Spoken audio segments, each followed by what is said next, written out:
Hiyo Tsamagon, seperti biasa bagaimana kabar kalian di minggu ini? Semoga semuanya baik-baik saja ya. Di minggu ini kita kembali mendapatkan lanjutan dari chapter Boruto to Blue Vortex yang kali ini pada chapter 25. Sebelumnya Tsamagon ingatkan lagi hal yang terjadi pada chapter lalu, yang dimana Kawaki datang menyelamatkan Boruto pada saat kondisi Boruto sudah terdesak karena sudah berhasil dikalahkan oleh Jura. Namun kita melihat Kawaki dan juga Boruto pun meninggalkan Jura dengan membawa Togedama dan sudah di tempat dari Konohamaru berada. Kali ini mereka bersiap menuju ke Konoha kembali, dan bagaimanakah cerita selengkapnya? Jangan lupa nyalakan lonceng notifikasinya jika kalian tidak mau ketinggalan update terbaru seputar cerita dari Boruto. Chapter 25 mendapatkan judul Pada Para Gadis. Chapter ini dimulai dengan memperlihatkan kembali pasukan dari Konohamaru ke Konoha dengan membawa satu Togedama dari Matsuri. Disinilah sekarang mereka mencoba untuk membangkitkan Mugi yang terjebak dalam pohon suci menggunakan benda tersebut. Benda ini pun didekatkan Konohamaru ke tubuh dari Mugi, dan kita pun melihat di sini bagaimana proses dari pelepasan tubuh Mugi yang awalnya memang melekat di pohon tersebut. Akhirnya sedikit demi sedikit bisa keluar dan selamat. Misi dari Konohamaru dan juga teman-temannya ini pun akhirnya sukses untuk membuat Mugi selamat dan tersadar, kemudian memeluk erat kembali Konohamaru. Di samping itu kita melihat Boruto dari atas melihat mereka semua, dan kita kemudian melihat adanya informasi dari Tsunagakure yang menyebut bahwa Shinki sudah juga kembali normal.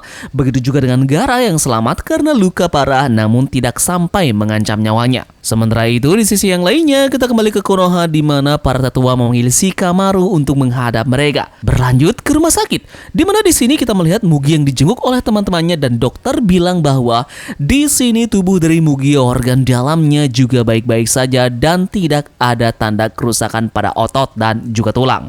Tubuhnya hanya terganggu dengan aliran cakra yang agak lambat karena pohon tersebut menyedot kekuatannya. Makan dan istirahat yang cukup adalah salah satu hal yang harus dilakukan sekarang oleh Mugi untuk memulihkannya. Di sini Mugi pun berterima kasih kepada Konohamaru yang sudah menyelamatkannya. Kemudian di satu sisi kita melihat percakapan Sumire dan juga Sarada. Di sini Sumire mengapresiasi misi dari Sarada dan teman-temannya yang bekerja dengan sangat bagus. Namun di samping itu, Sarada pun menyatakan dia sudah bersikap pengecut terhadap kelemahan dirinya sendiri, dan dia terus berpaling dari kenyataan yang tepat ada di hadapannya. Tentu saja ini berhubungan dengan perasaan dari Boruto yang Sumire pernah katakan. Di sini pun Sarada menegaskan bahwa lama-kelamaan dia sudah mulai semakin banyak memikirkan tentang Boruto ini, dan sebagai rekan satu tim pun dia tak bisa merasa tidak khawatir padanya karena ada sesuatu yang lebih dari rekan yang sekarang dia rasakan ke Boruto. Di sini pun Sarada bilang bahwa pikirannya mulai mengarah ke arah di mana apakah dia pantas bercita-cita menjadi seorang Hokage. Di sini kemudian Sarada dengan tegas mengatakan perasaannya kepada Sumire bahwa dia juga menyukai Boruto. Sumire di sini juga tahu sejak lama perasaan Sarada tersebut, dan Sumire bilang bahwa dia tidak akan menahan diri lagi. Nah, percakapan mereka berdua pun dimonitor oleh Eida, bahwa dia bilang mereka berdua ini membicarakan semua di belakangnya, dan berani-beraninya mereka berdua ini curhat penuh semangat tanpanya. Sementara itu, di sisi yang lainnya, kita melihat panel yang memperlihatkan Himawari yang sedang berlatih bersama dengan Kurama Mini. Kurama menegaskan bahwa Himawari untuk saat ini adalah seorang Jinchuriki dan malah lebih dari hal tersebut. Musang ini pun bilang bahwa dia harus tetap berlatih sebaik mungkin dalam menguasai kemampuannya ini. Dan disinilah kita melihat Boruto yang memantau Himawari dari kejauhan.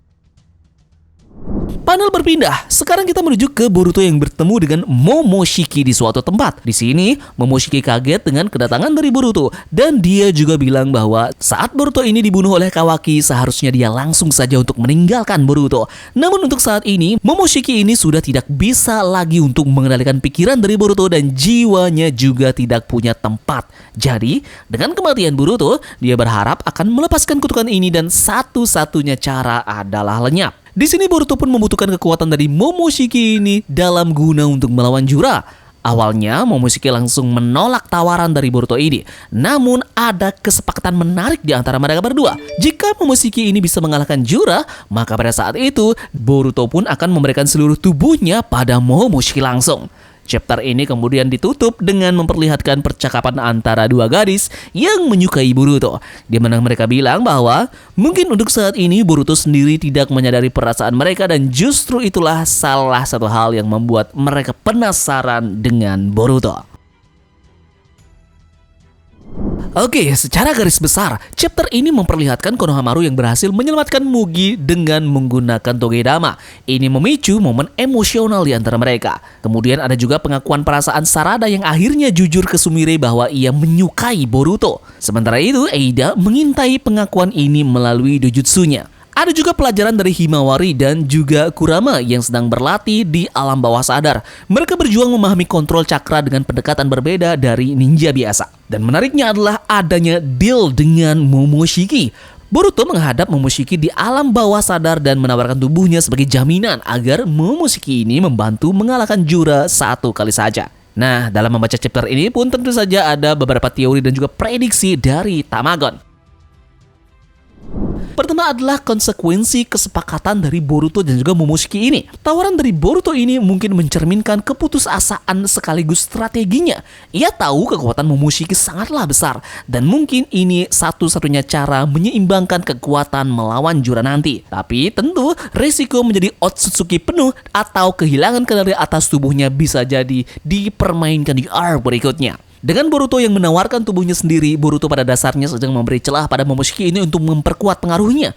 Momoshiki bisa jadi mencoba untuk mengambil alih tubuh Boruto secara permanen. Situasi ini pun bisa jadi sama dengan Naruto dan juga Kurama dulu. Tapi bedanya, Momoshiki tidak punya ikatan emosional, hanya predator yang menunggu waktu. Boruto pun bisa menjadi setengah Otsutsuki sempurna, di mana Boruto sudah membawa karma dan kesepakatan ini bisa mempercepat transformasinya menjadi Otsutsuki penuh. Tubuh Boruto mungkin mulai menolak sifat manusianya dan juga ada potensi time skip di mana Boruto ini benar-benar terlihat seperti Otsutsuki.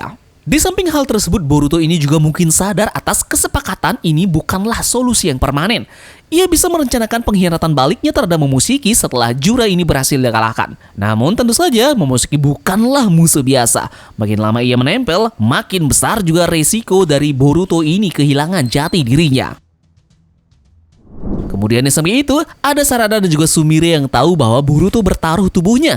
Ini semakin menegaskan bahwa tekadnya untuk melindungi Boruto. Sementara itu, Kaoki yang obsesinya adalah memusnahkan Otsutsuki mungkin akan makin yakin bahwa Boruto ini harus dihapus. Ini pun menambah intensitas drama. Di samping itu kita melihat Sarada dan juga Sumire yang melakukan pengakuan cinta. Apakah ini bisa menambah dinamika di mana akan tumbuh rivalitas ringan maupun persahabatan yang kuat? Eida yang memantau dari kejauhan bisa juga memanfaatkan ini sebagai kelemahan psikologis mereka di masa depan. Menarik juga melihat pertumbuhan dari Himawari sebagai kekuatan unik. Kurama mencerminkan bahwa Himawari tak seperti ninja biasa. Nah, bisa jadi ia bakal memainkan peran besar nanti mungkin sebagai jembatan kekuatan cakra antara manusia dan juga makhluk hijau. Sementara itu, peran dari Eida ini pun sangat vital di masa depan. Eida yang mengamati ini bisa jadi antagonis tersembunyi yang mulai merencanakan sesuatu.